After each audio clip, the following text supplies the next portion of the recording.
We are at the burn site in New Jersey that just burned a couple weeks ago.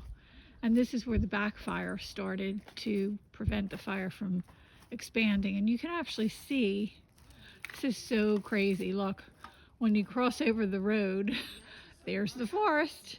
Green is beautiful with lots of blueberries and huckleberries below. And then on this side, all the